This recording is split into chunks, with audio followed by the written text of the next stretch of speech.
me talk about how we're going to divide up today's session. It will comprise of three parts. A panel discussion, which will be about 20 minutes long. It will be taking in a broad view and a broad range of voices across global mobility.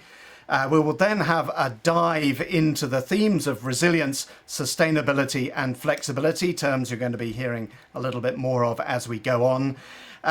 With our academic partners from the Cranfield School of Management and from Newcastle University Business School, along with the Managing Director EMEA of RW3. Now, RW3 are a RES Forum technical partner, and they are experts in building high-performance cross-border teams. Finally, you will be able to come in on all of this with the interactive breakout sessions that we have in every RES Forum Live. They will be facilitated, as usual, by the RES Forum's very own Andrea Piacentini, Jose Segada, and David Schofield. But without further ado, let's move on to our first panel. And I'm delighted to say that we're joined by some excellent panelists, incorporating the supplier side and also the corporate side, who will be sharing their insights and opinions with us. We have Vicky Ing, who's Talent Program Manager North America with Adidas and a social justice advocate. We have Lindsay Hare, who interestingly was one of the first 8 members of RES Forum some time ago. Long-term US resident with a background in D&I and managing major corporate GM programs, most recently as functional lead for a major international bank. We have Isabel Hirsch, CEO of Hirsch Movers, a Swiss-based logistics and art storage company. Now, Isabel took over the family firm with about 130 employees at the age of 28, in what I think we can safely say at that time was a fairly male-dominated environment. And last but not least, we are very delighted to welcome back to RES Forum Live Ginny Di Gregorio, who is a GM expert, director of EY's Global PAS business, an international transferee herself, and also a next-generation leader at EY. So with those introductions, let me hand over to David Enser to set the scene and to ask the questions of our panel. David. Now, just to jump straight into it, I wanted to spend a minute or two just to kind of set the scene a little bit for everyone who's joined us today. I've been doing my homework and I came across some interesting insights. There was articles in the Harvard Business Review, the Financial Times, and it was the Financial Times article published on the 27th of August this year that very succinctly asked the question directly, will workforce diversity initiatives survive in a post-COVID era? Now, I personally view global mobility as a huge strategic enabler for organizations that operating across borders, taking a geocentric versus perhaps a very local or ethnocentric approach to international staffing. I think it's been proven to deliver better economic performance for an organization as a whole.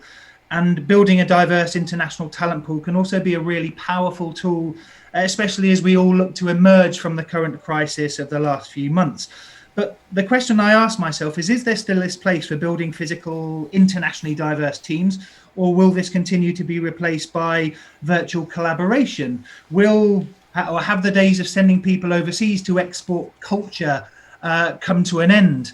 The article in the FT very interestingly made a distinction or asked the question whether organizations perceive D&I as a nice to have or D&I as a core value. This is something that Lindsay, you and I were of course arguing about last night. Can it even still be afforded? Can organizations still afford the cost of and accept the risk, albeit hopefully temporarily, of more complex travel or overseas postings? There was a McKinsey report in May this year that reported that 27% of organizations have put most or all diversity initiatives on hold. And yet at the same time, the chief diversity officer of Facebook recently said that allyship across employee communities worldwide has never been more important to counter rising xenophobia around the world. There's, of course, the financial case for diverse teams. Looking at the US venture capital organizations, the study said that the more homogenous the investors and partners are in these firms, the lower the investment performance, even saying that it reduced economic performance of funds by up to 50% for teams that were all the same background, all the same ethnicity, all the same education. And of course, there's the concept of psychological safety in a COVID and post-COVID era, building this diverse and inclusive working culture.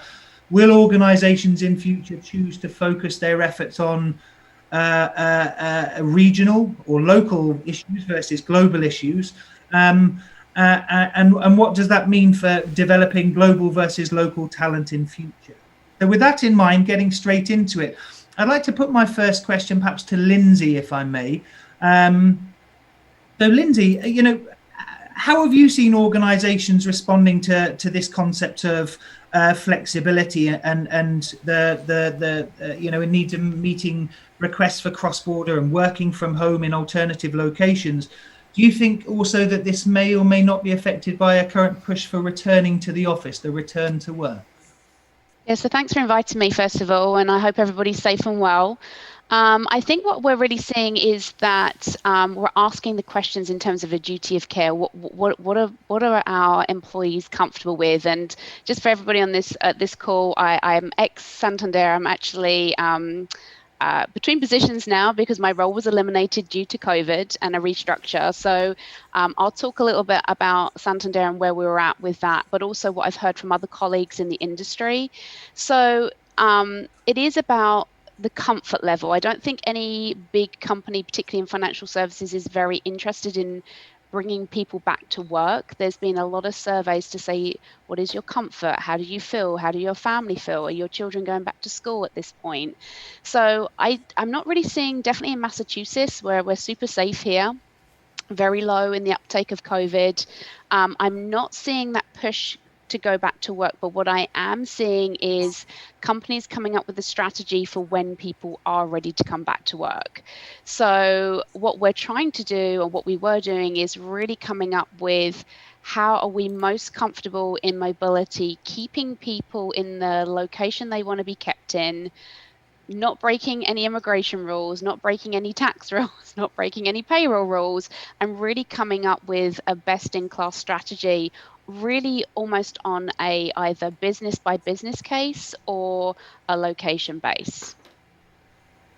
Thank you very much. I mean, I find that fascinating. It certainly stacks up against what I'm seeing and what I'm hearing at this end here in Europe as well. But I guess then it raises this question of, as I said before, is there a future for global talent versus organizations focusing on local talent? Perhaps Vicky, I understand you're with us here. Maybe I could get your perspective on the issue of, is there a place for continuing to develop global talent versus focus on local for the time being? Yeah, thanks for the question, David, and thank you for having me today. My background is, I started actually with mobility, but my background now is with talent and developing our future talent and HR strategies within Adidas, based in Portland. And I think, taking a step back, when we look at the kind of recent movement around social justice, employees are starting to speak up now and have almost demands from their company. And that is impacting and influencing how companies are developing their strategies around talent. And when we look at global talent versus local talent at Adidas, we're seeing very interestingly more voices from our employees speak up. So when we look at Asia Pacific, one of our key feedback themes were around local employees wanting to be treated the same as expats. We also saw themes around wanting to see more female leadership and also more Asian leadership. And so half of our leaders in Asia Pacific are not Asian or do not have Asian background. And so I think that's something that has been supported by global mobility. And so taking a step back for us as a group to think about is, what are the benefits of global mobility and what are the unintended consequences of global mobility?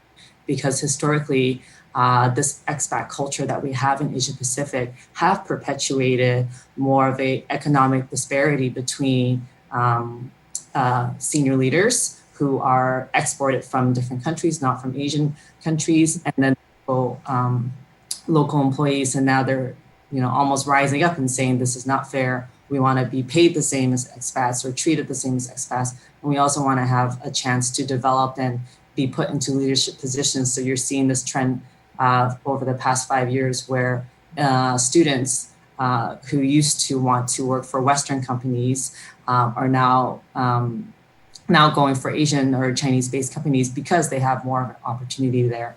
So I still believe in the value of global mobility. I think it brings diversity, but really what does diversity look like within global mobility? If we're talking about D&I initiatives, does that purely look like expats exporting culture? Or how are we encouraging, I think, diverse talent who want to work for companies and enabling them with the mobility and opportunities to do so? So for example, if you're based in New York, but the diverse talent that you want is, I don't know, located in India and they don't want to move to New York, how are you supporting that within your global mobility policies to allow for that flexibility so that you are able to attract and retain diverse talent no matter where they are? I think that's fascinating, Vicky. And before I'm going to put another question actually straight back to Lindsay, but it's interesting because I know an organization that they were spending 70% of their, I think the figure was 60 to 70% of their personnel budget in Asia on 7% of their Asian employee base, i.e. the expats. For me, it's a question of budgets, but it's also what does that send as well. So maybe what I'll do, just back to Lindsay again. You had this interesting, as you mentioned, in your last role, this interesting mix of both the head of D&I as well as the head of GM for the region. So from your perspective, do you still think there's a place of value for GM as a builder of diverse global talent pools? Yeah, absolutely. To the day they put me in the ground, I think we were the first teams that really did help with, moving a diverse pool of talent around. I think, there's a challenge with any company as to where they are in their D&I story, as to whether it's a tick the box exercise and something they have to do, or if it's truly embedded in the culture of what they do. So, coming from years and years in financial services, one of the challenges I saw was that, global mobility is very expensive. It's a very expensive thing to take, this individual and their family and move them across the globe and invest in them. And so one of the challenges I've had, not just with Santander, but other companies when I was a consultant, is how do you help influence the leaders and the business to really look at their selection? So, what tends to happen is, that person, it's kind of cooked. We all know this in mobility. It's like you're moving Joe Schmo from here to here, and you're like, within the first 20 minutes of talking to them or their family, you're like, that's the wrong person. They might be the right person to do the job in this country, but the family's not ready, or there's other people that I think will be better for this. So I think, one of the things that, I firmly believe is that if your D&I infrastructure is correct, GM will be a huge part of that influence, because what you'd want to say is, sometimes take the pain out, rather than you as the global mobility person saying, I don't think this is the right person. Use, some tools if you've got the budget to do it, like an RW3, cultural awareness, to try and get that selection process, and then slow it down so that the leaders bring that diverse pool of talent. And then us as leaders in GM, we should be saying, this person is different, right? For me, something I saw was the white male between 30 and 50 with 2.4 children moving here. Like, can we have a black female that maybe can't do 100% of the position, but maybe she can do 80%, and take a chance on her and get her to move? And then, as Vicky was saying, we need those role models that someone can look up to and follow, and that will stop perpetuating the belief that you really do have D&I embedded. So yes, absolutely, I believe it's a key function for us. Thanks, Lindsay. I'd like to actually turn it over to Ginny now. A similar question, from your view as a consultant working for one of the world's biggest consulting firms, Does developing talent internationally still have a place in the budget for global organizations, or will this domestic talent agenda take precedence given that organizations are making some difficult financial choices right now? What's your perspective, Ginny? Hi, David. Thanks for the question. Look, what I think is that this pandemic crisis and the economical effect and impact that this will have onto the companies nowadays hasn't undermined the importance of the international assignments. Because international assignment, international development and exposure to international culture and other way of operating are still a very, very relevant and importance for global growth and provides a genuine development for the different talents. I think, though, that there is clearly a sort of budget cut off at the moment. There is companies are very looking into how they're spending and investing their money. And definitely there is now a need to revisit the strategy and how mobility can support the company doing that. And I want to echo what Lindsay said about, for example, let's think about the selection process, right? How can you select the right candidates in a more effective way, take into account also D&I objective? Or, for example, redefine which assignments will still be needed, right? We're evaluating the goals, start looking into the ROI more carefully, see how we can measure return on investment and make this assignment really valid. Understand, for example, if with one assignment you can achieve more goals, right? So refocus the assignment and see if you can go beyond the initial scope. Or also, this is a very, very key topics at the moment for us. How can you be more flexible? And for example, with keeping an eye on cost, how can you be very creative on how you send people on assignment? Can you combine hybrid mobility? Can you, let's say, play between a virtual role for a period of time and then combine it with a more normal way of assignments, right, on the assignment side? So mobility, once again, is under the spotlight as a very key strategic advisor for the business and try to manage the different needs, keeping an eye also in developing the talent internationally. So for me, back to your questions, it's still very, very important to focus on international development for our talents because organizations that operate on international scale still need that. And also local skills gaps is something that, I mean, after the COVID crisis is still not going to change. So for me, it's still very important. No, thanks, Denis. I mean, maybe turning to Isabel here and looking at this from a vendor perspective, and as John said at the beginning, you know, taking over a company of 130 employees at age 28 is a crazy challenge, and respect to you for having really taken it to task. You know, how important is this concept of developing mixed leadership in your part of the industry in which we work, in the kind of relocation companies and shipping and logistics side? Do you see it as a developing issue for you and your peers in other companies? Yes, thank you for taking also the perspective of vendors. In my personal experience, indeed, I came to this position thanks to the family business and because it was like that in the family, but it was a really important moment also for the company because it gave us the opportunity to change a little bit the organization within the company, and this and I naturally, because probably I'm young and I'm a woman, I naturally turned it into a more mixed and diversified management team.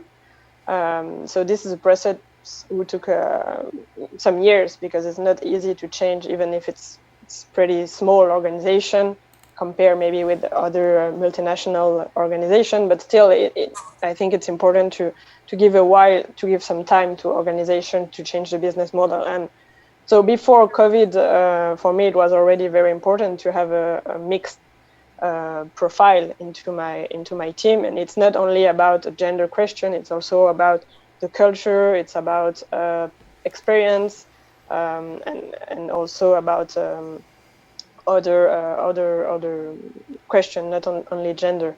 And after the COVID, or now with the COVID situation, I think it's even more relevant to have this organization, because you just need to think quickly, you need to be agile, and this can only, I think, through the experience I had, it gives results when you have a diversified team, and we were really lucky, I think, to have this diversify profile to manage the crisis. So yeah, I think it's more relevant. And in our business, we daily work with international profile expats, HR, and we also need to have this diversified profile to understand their needs and to be able to answer their requirements. Thank you. Thank you, Isabel. I mean, I find that fascinating. I actually want to, just in the interest of time, flip it back to Ginny for one last question, if that's okay. Yeah. So it's again on this topic of gender, and apologies if I'm clumsy in any way with the way I asked this question, but historically I've seen GM as being a great way to develop next generation leadership talent, regardless of who they are, but in some ways, particularly for women, and especially as more and more companies and organizations are required to have gender parity at board level. It's certainly coming, for example, in various European countries where we see that positions have to remain open if there is no suitable woman to fill the role. But again, it's this question of budget. Can organizations continue to focus on developing all of these different aspects of D&I, as well as focusing on global mobility, or are they going to have to make some harsh choices in light of budget cuts and economic realities? Look, David, so company that operates internationally has always put very clear the fact that if it wants to reach some level of senior managerial role, they need to have international experience. In the past and historically for women, especially in that age between, 35, was quite difficult, right? So the participation to international mobility program of women at that age was quite low. And due to clearly family commitment, or the husband career, or elderly parents to look after the kids, etc. So it was quite difficult in the past. I think that to bridge that, what we call the glass ceilings, that requires international experience, without an assignment, it would not be possible.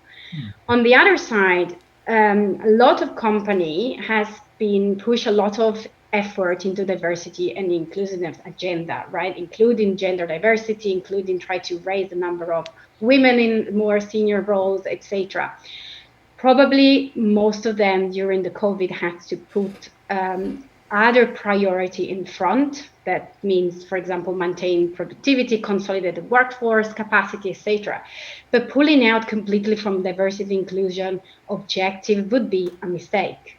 As you said at the beginning in your opening speech, diversity and inclusion has been proven to improve the performance of the company, and these skills will be most needed in this recovery phase, where a company will look at how to go back to work, how to rebalance, how to rebuild, how to go back into the game.